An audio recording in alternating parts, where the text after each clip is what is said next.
It's fantastic to be here this morning. I have to say I'm very proud of this event, which is the brainchild of two people, Katya, who you've just met, and one of my colleagues, Whitwell, who is in our business school. And on that note, I am playing to the stereotype of the business school dean. I think I'm apart from Ranjit, the only one wearing a suit and tie today.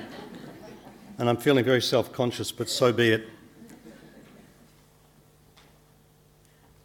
I arrived at the deanship here at the University of Sydney Business School in the middle of last year. And shortly after, the University of Sydney launched a campaign around the theme of leadership for good.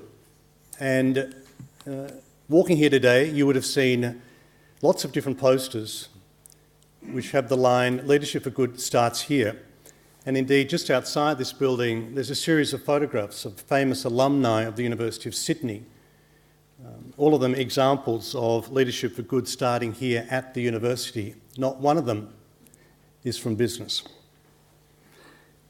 The notion of leadership for good has been underpinned by another tagline, and that's the notion of making people's lives better. And both leadership for good and the idea of making people's lives better appealed to me enormously. And the more I learned about the school, and of course when you take up a deanship, you go through a quite extraordinary learning curve, the more I learned about the school, the more clearly it became to me that in myriad ways, I had colleagues and students who were very much committed to making people's lives better. I'll give you just some examples. Later on today, you'll hear from one of my colleagues, Chris Wright, who's recently released a book called Climate Change, Capitalism and Corporations. Another colleague of mine, Steve Elliott, has been instrumental in leading the charge for a project on the new nature of business with a concern with biodiversity and the maintenance of ecosystems. And just so happens that Steve is in the discipline of business information systems, which also said something about the wide-ranging interests of people in our particular school. I'll give you a couple more examples. One of the things I discovered very early on was the number of different research networks and research groups, and you can see there they include the Balanced Enterprise Research Network, BURN as it's called, that's led by Chris Wright, the Business of Health Research Network, the Women in the Workforce Research Group, and Ranjit has established the Poverty Alleviation and Profitability Research Group. And one of the things that Ranjit has done as well is to teach a new unit in the Master of Management degree, which is precisely about that theme, about the interconnection of both poverty and profitability. More on that a bit later. In addition, we, I think, do some wonderful things, and I'll give you just a couple of examples. We run a series of programs called RARE, the Remote and Rural Enterprise Program, or enterprise actually, and what it does, amongst other things, is to give our students the opportunity to work in outback Australia and to work in particular with Indigenous communities to create sustainable businesses. We also run something called the Community Placement Program, and as one example of what it does, it includes work by our students in working with refugees here in Sydney and helping them to take advantage of their, in many cases, very heightened entrepreneurial skills.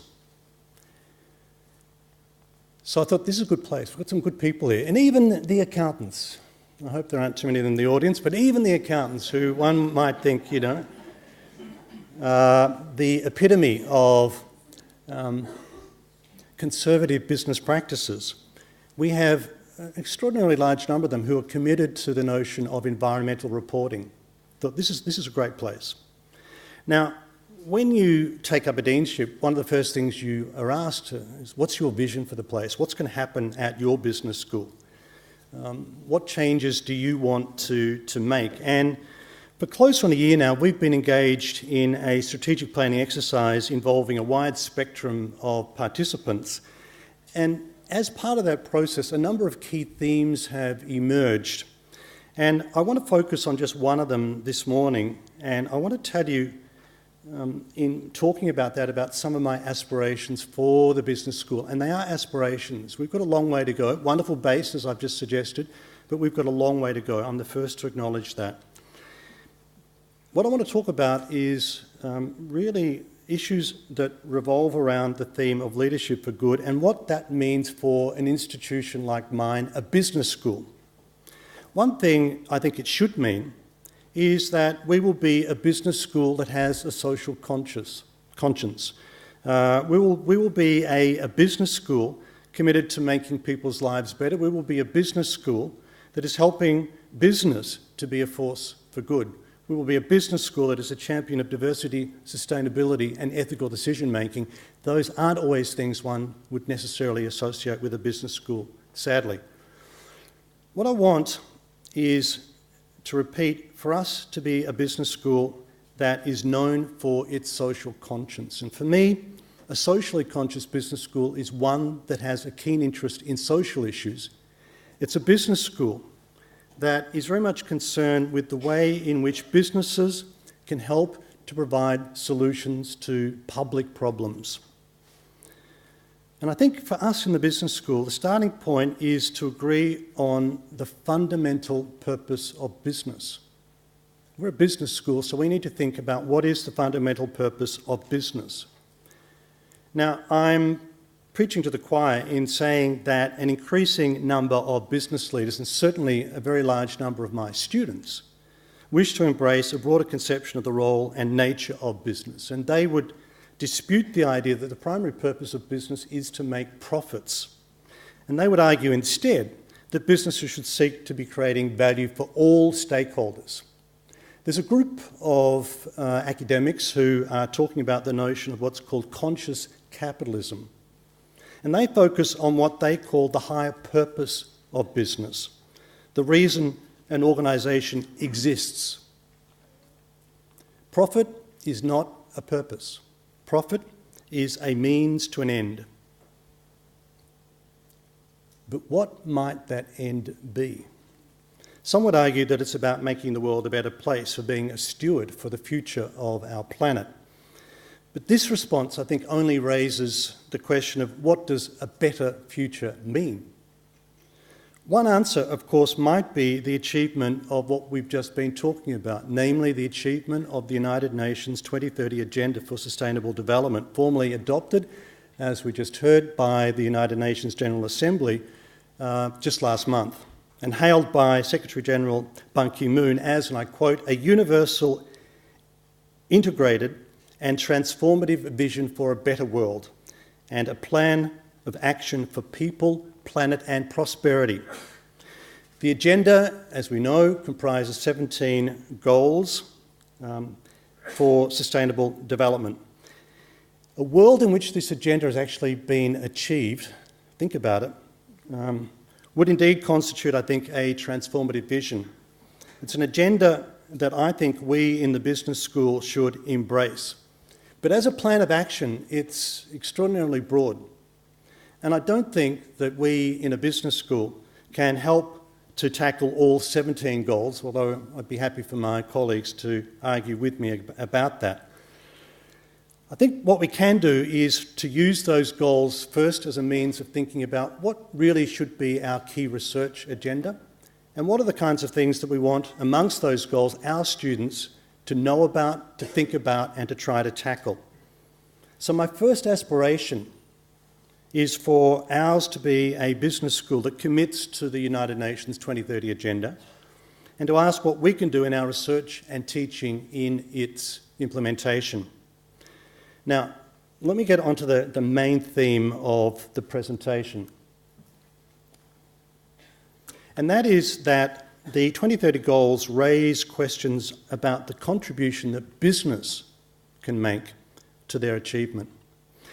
More broadly, the goals direct attention to the issue of how the private sector contributes to, but also potentially is the most important means of solving, public problems. There's now no shortage of organisations, and I've got a list of some of them there, not easy perhaps for you to read, who are dedicated to showing businesses how they can pursue sustainability. And there are plenty of organisations who are advocating this hard and trying to convince businesses to change their practices,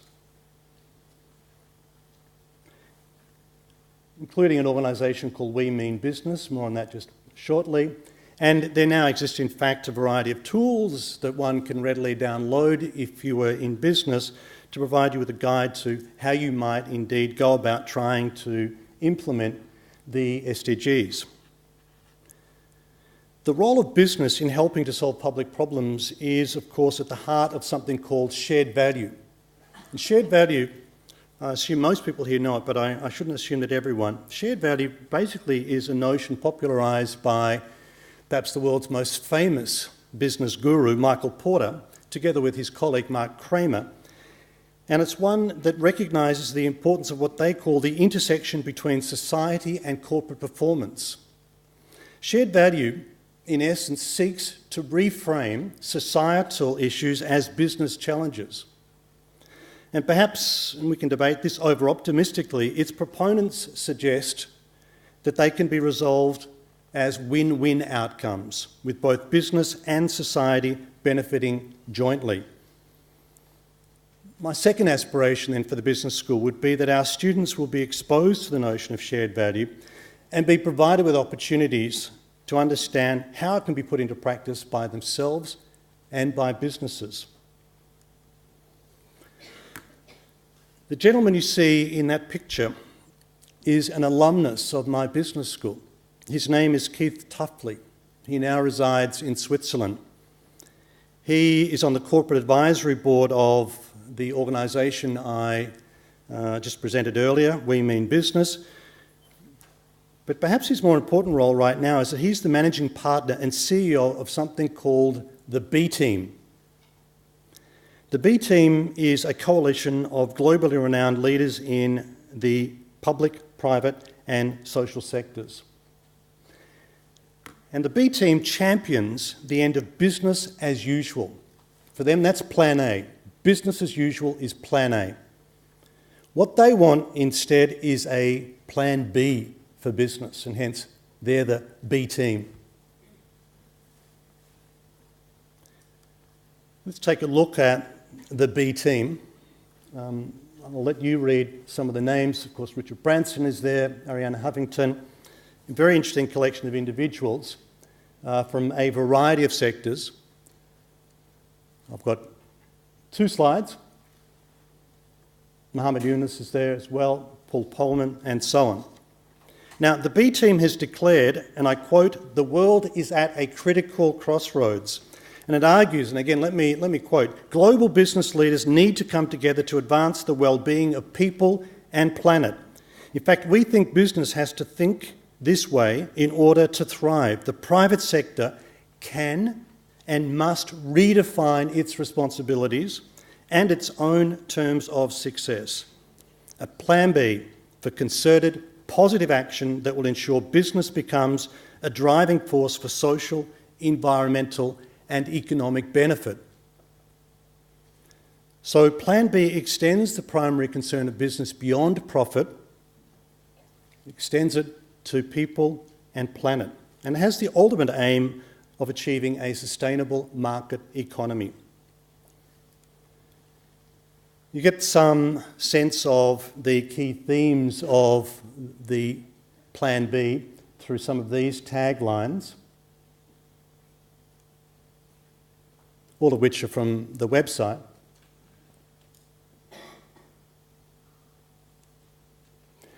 But in essence, Plan B is about 10 major business challenges, which I think can be expressed as 10 goals that business must seek to address. I haven't got time to go through all of them. I'm conscious that I'm already running out of time, but let me mention just a few.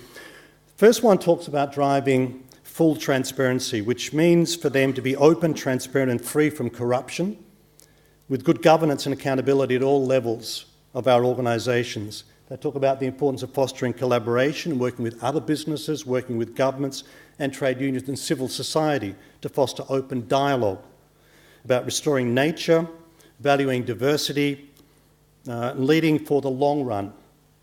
I would suggest that you take a look at the B Team's webpage.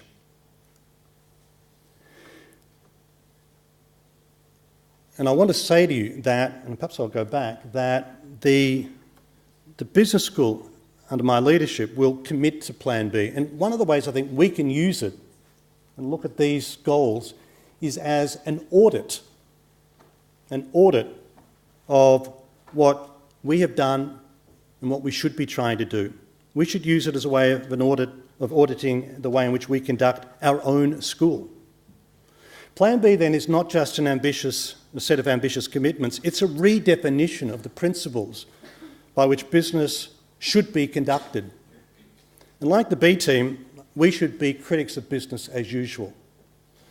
In doing so, we can, I think, then draw on these kinds of inspirations. But the key question, this is the last one I want to finish with, is we know, I think, a lot now about ways in which we can think about transforming business. But what guidance is available for someone like me, as the head of a business school, about ways in which I can transform what a business school does? Two examples to finish. One is the work that's being done by UNCTAD, the United Nations Conference on Trade and Development, which is now developing in collaboration with a variety of partners a platform for business schools worldwide to develop and share teaching materials, experience and ideas to help change mindsets and teach skills. It's really a program that's really designed to get business schools to play an important role in what we could call a pro-poor investment emphasis. Another thing in which business schools can become very much involved is something called PRIME, the Principles for Responsible Management Education. These were adopted in 2007. You won't be able to read those, but let me tell you that in essence, and the first one is the most important one, the first principle is about purpose, in which it basically says that as a signatory to the principles of responsible management education, we in our business school will develop the capabilities of students to be future generators of sustainable value for business and society at large, and to work for an inclusive and sustainable global economy.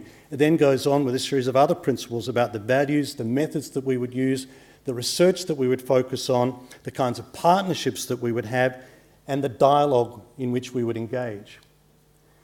Finally, I think very, very interestingly, there has developed only recently, in fact, since about 2010, 2011, an initiative from something called GLRI, the Globally Responsible Leadership Initiative, which has worked with a number of other institutions, including PRME, to come up with an incredibly ambitious agenda called the 50+20 agenda. It's basically a vision. It's a vision about what management education should be in the future. It's a pragmatic and daring vision of where business schools should evolve in the coming 20 years. And in essence, it involves three things. It involves a commitment to educating and developing globally responsible leaders. It's a commitment to enabling business organisations to serve the common good, and it's a commitment to engaging in the transformation of business and the economy. And the collaborator is the sweet spot in the middle where all of these things are happening. I repeat, at this stage it's still a vision. There's certainly a detailed document on the key principles involved, but it would be fair to say that business schools around the world are at their absolute infancy when it comes to implementing this particular vision. Most have no interest in it. Most, at this stage, it would be fair to say, have not even begun. Mine is still very much at the beginning as well. So I want finally, for this business school, my aspiration is that we be a major contributor to debates about what the role and purpose of business is, hence, amongst other things, our participation at this event and our determination to make sure that we sponsor it annually from now on, but also that we play a key role in being a force for good, and that really, and I think fundamentally, that we be an exemplar, that we be a role model for the transformation of business. Our students are the future business leaders, and it's our responsibility to change their minds about the role and purpose of business and what they can do. And that's what, ambitiously, I would like us to try to achieve. Thank you. If anyone has a question for Professor Greg Whitwell, please come down to the mic. But I do have one for you. I'll kick off.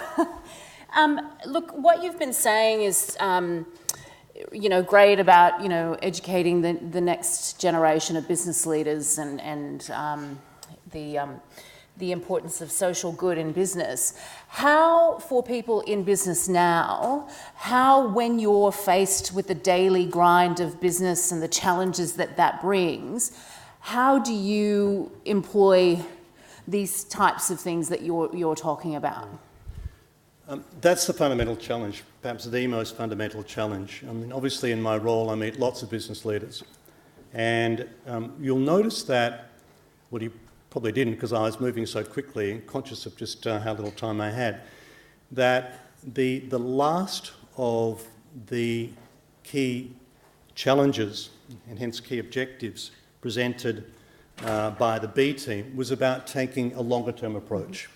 There are some organisations that, to their credit, Paul Polman's Unilever would be a good example of that, have done away with the quarterly reporting system that we tend to insist on, and trying to take a longer term approach. And one of the ways in which you need to do that then obviously is to think about transforming business as usual, which in turn means thinking differently about the kinds of reporting mechanisms that we have. The reality though is that for the vast majority of organisations the obsession is with today. It is with trying to impress the stock market about your latest reported earnings. Yeah. I have no easy solution to that, and the reality is that we can only do it one step at a time. It's certainly the case with a number of the business leaders that I meet that there is a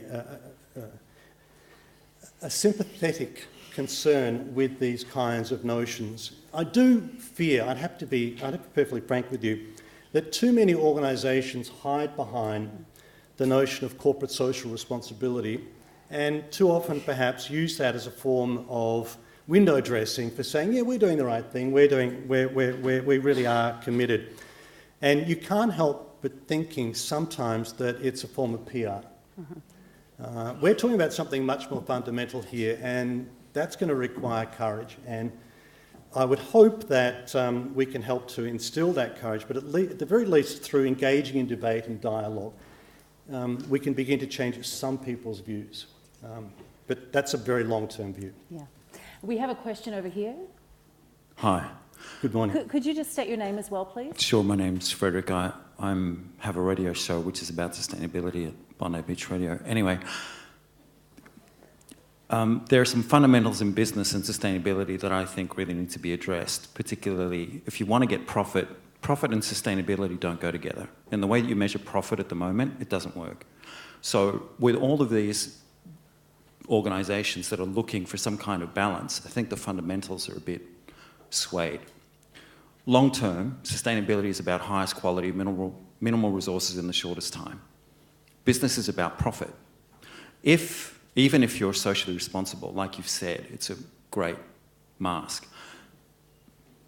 How are you going to measure profit? Can you find a way to measure profit in a whole different framework other than money, because it's not going to work while you use money, that will afford that business in a free market will achieve sustainable measures?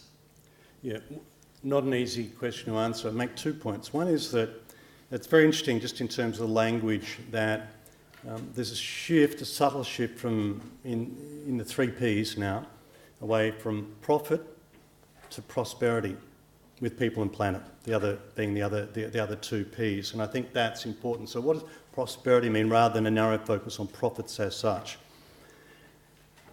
What I would say is I'm not sure that we can actually change how we measure profit. I mean, there's fairly standard ways of doing that. I think that probably the key thing is to try to provide additional measures of the performance of organisations in addition purely to profit. And that's why there's a lot of work that's happening in terms of reporting on the environment rather than just on profits.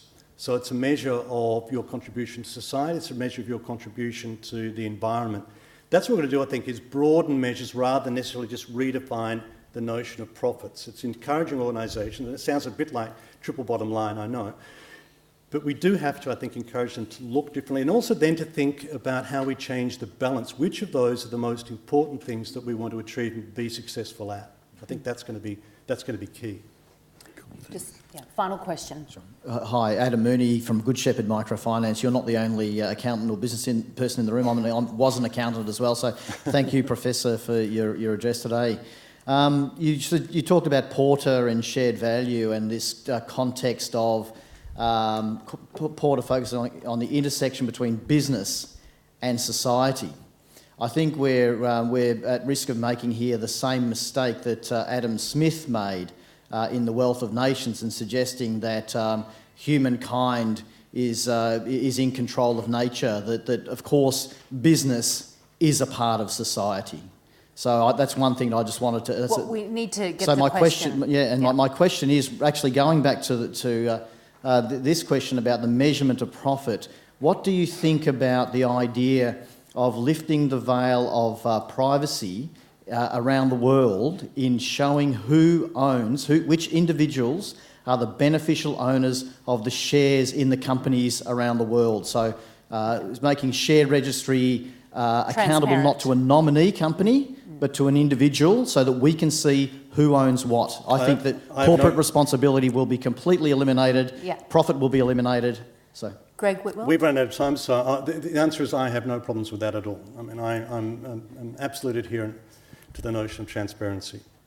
I think many C-suites would agree with you on that one. Good to hear. Okay. Thank you, Professor. Thank you very much. Thank you.